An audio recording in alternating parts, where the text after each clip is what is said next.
Buenas noches, soy Viviana Álvarez, bienvenidos a Azteca Opinión.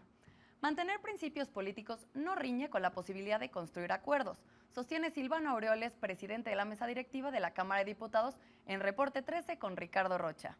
México ha recuperado espacios de interlocución internacional. El análisis de la participación del presidente Enrique Peña Nieto en el foro de la ONU. Esta noche en México Confidencial. Eduardo Ruiz Gili, Lourdes Mendoza y Horacio Villalobos discuten, analizan y nos presentan su pronóstico de las noticias que encabezarán los diarios al día siguiente. Acompáñanos y conoce la historia antes que nadie.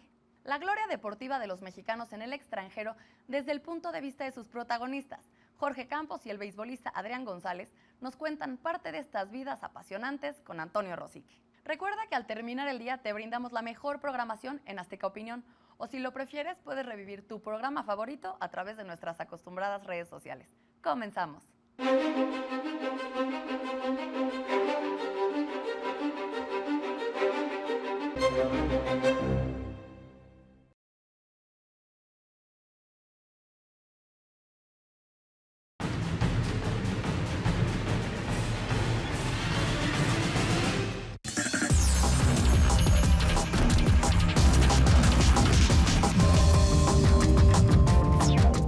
¿Cómo conciliar los principios de la izquierda, buscar una sociedad más igualitaria, combatir frontalmente la pobreza, hacer los cambios que haya que hacer al modelo económico? Ahora tienen hasta el 15 de noviembre para decidir sobre el paquete económico, propuestas fuertes, importantes. ¿Cómo conciliar las reivindicaciones de la izquierda? Tú eres un hombre de un partido de izquierda con el manejo institucional, con esta responsabilidad como presidente de la mesa directiva. Los principios no son coyunturales, ¿no? O sea, la forma, la ideología, los principios, la forma de pensar y de ver las cosas no son coyunturales. Y yo estoy convencido que no riñen con la posibilidad de construir acuerdos. O sea, y te ilustro de alguna manera. Este tema que tú señalas de la pobreza, la marginación, la desigualdad, yo creo que una de las cosas que más lastima a México es el tema de la desigualdad. Sí. Unos que tienen todo, o casi todo. Cada vez menos que tienen más y cada vez más que tienen menos. Ese es el asunto. Entonces, eso para mí es inaceptable, que un país tan rico como el nuestro tenga 53 millones de pobres, es decir, la mitad de la población. La mitad de ellos, millones de hambrientos. 28 millones que están por abajo de la línea de la pobreza. Y algunos que no tienen ni para comer, por eso el programa la cruzada contra el hambre del gobierno, bueno, eso es inaceptable. Ahora, allí hay un principio de fondo, una postura de fondo. Nosotros sostenemos que el modelo aplicado al país para desarrollarlo no ha funcionado y que pienso yo que a estas alturas del camino no va a funcionar. Pero eso, yo digo, no debe ser un dogma. Si te dicen los de enfrente o los otros, o a quienes les tocan tomar esas decisiones, quiero hacer esto para que empecemos a combatir esto que nos duele a todos, que yo creo que nos duele a todos. El asunto es que no le hemos encontrado cómo resolverlo.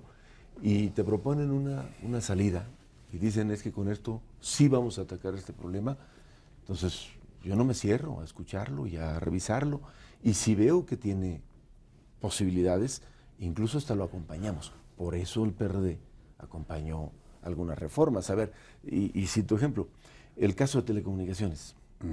¿Cuántos años duró o ha durado esta demanda, esta bandera de la izquierda?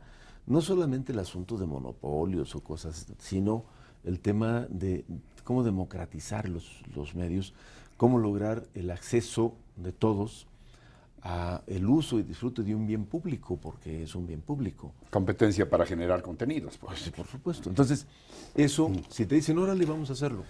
Bueno, pues no le tengas miedo.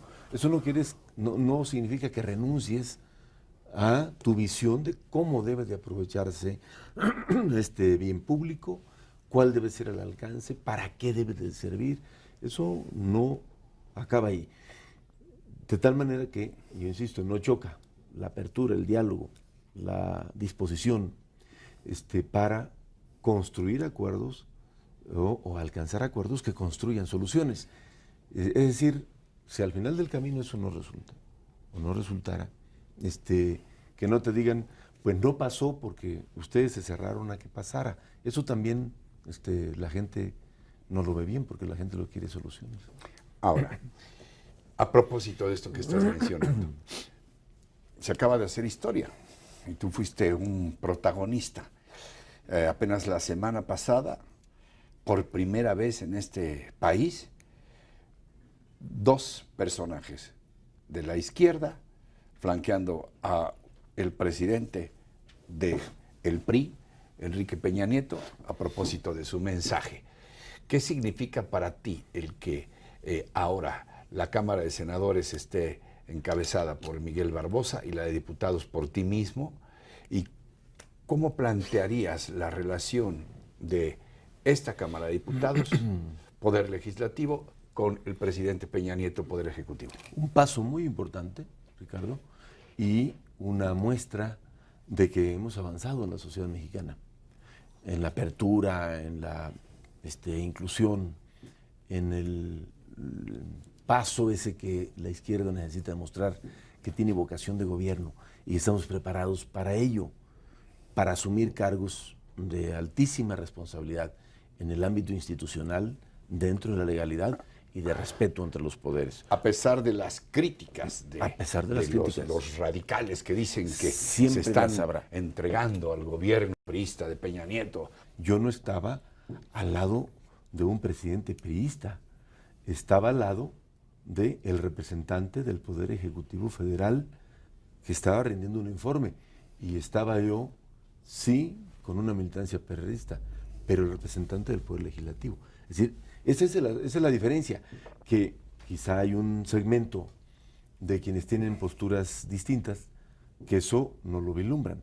Y bueno, obvio, hay diferencia porque hay quienes creen que esto es todo o nada, o es blanco y negro, o solo lo que yo pienso es correcto y lo demás no. En esa ruta yo no coincido, lo respeto, pero yo no coincido. Yo creo en la democracia y creo en el respeto y creo en la legalidad, en el Estado de Derecho, porque esta es la ruta que decidimos, para eso formamos un partido, para eso queremos ir a las cámaras. 3 asuntos concretos. Dijiste hace poco que garantizarías un debate abierto, responsable, serio sobre el paquete económico para el año que entra, es decir, los destinos de los dineros públicos. ¿Cómo piensas hacerlo? ¿Cómo piensas lograrlo? ¿Cuál tu convocatoria?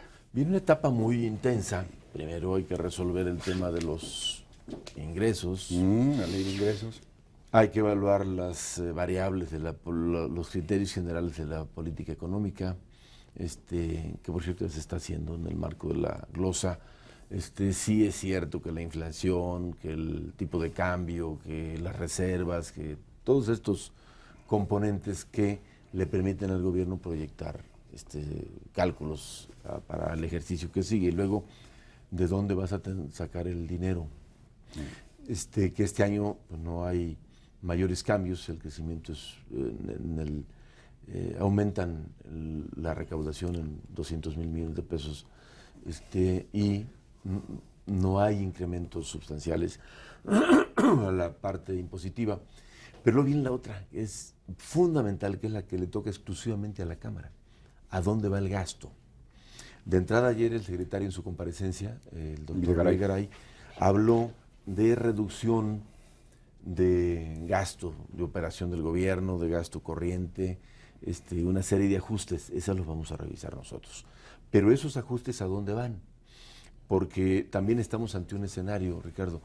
Se modificó el andamiaje jurídico en materia de energía y eso cambia también el nivel de recaudación por concepto de venta de petróleo. Entonces, hay que revisarlo. Viene la revisión en las comisiones. ¿Qué tiene que haber ahí? Equilibrio. ¿Cuáles son las grandes prioridades para nosotros, la izquierda? Los programas sociales. Fundamentalmente, educación pública, salud pública. Escuchaba yo ayer a algunos de los oradores y en mucho tienen razón. hay todavía una deficiencia seria en abasto de medicinas, en médicos, en atención oportuna, en instalaciones, etc, etc. Bueno, eso lo vamos a cuidar. El tema del campo, el tema de atención a los sectores de la población más vulnerables, adultos mayores, mujeres, el tema de la equidad, de la transversalidad en los programas y el ejercicio del gasto. Es decir, tenemos muy bien identificados los rubros. ¿Cuál es mi reto? Junto con mis compañeras y compañeros, convencer al PRI, al PAN y al gobierno. No adelanto porque hay que revisarlo todavía con detalle, en qué rubros debemos de atender esas prioridades. A propósito de este escenario socioeconómico que estás trazando, hay una iniciativa del jefe de gobierno del Distrito Federal para aumentar el salario mínimo. ¿Cuál es tu postura al respecto? Es una propuesta, es decir, legislativamente hablando, él no tiene facultad de iniciar leyes. Entonces, es una propuesta que nosotros recibimos, turnamos a la comisión, tendrán que hacer la suya diputadas, diputados y luego revisarlo. Mi postura es, sin ningún tinte partidista, que es una necesidad urgente modificar eso. Es una cuestión de justicia, Ricardo. Hace 35 años integraron la famosa Comisión Nacional de los Salarios Mínimos, que se convirtió en un tapón cuyo director gana miles de salarios mínimos, pero ese es otro asunto. Es una incongruencia, sí, porque el salario mínimo con el que se tasa el ingreso de los trabajadores, de veras, no lo califico de otra manera, terriblemente injusto, porque... Pero dicen los exquisitos, si se aumenta va a ser inflacionario. Bueno. Aumentó, para darte cifras de manera global, aumentó el costo de la canasta y de los productos desde que se instituyó esta figura 5,000%, mientras el salario mínimo se ha incrementado 940%. Es decir, se quedó casi 4 veces abajo el poder adquisitivo. Compramos menos con el mismo dinero. Simplemente. Ahora, mi reserva de platicar de vez en cuando, más adelante, es un viejo anhelo que nos atañe a quienes vivimos en esta ciudad, que ya lleva varios gobiernos perredistas, por cierto. El de la reforma política del Distrito Federal, independientemente de cuál sea la Cámara de origen, ¿cuál puede ser la contribución que haga la Cámara de Diputados, tú mismo, para lograr yo digo que los habitantes de esta ciudad dejemos de ser ciudadanos de segunda? Yo espero que de aquí resto al del país. 15 de diciembre, Ricardo, que concluye, de acuerdo a la Constitución, este periodo ordinario, el primer periodo ordinario del tercer año de la legislatura, que de aquí al 15 de diciembre, a más tardar, quede concluida esta reforma.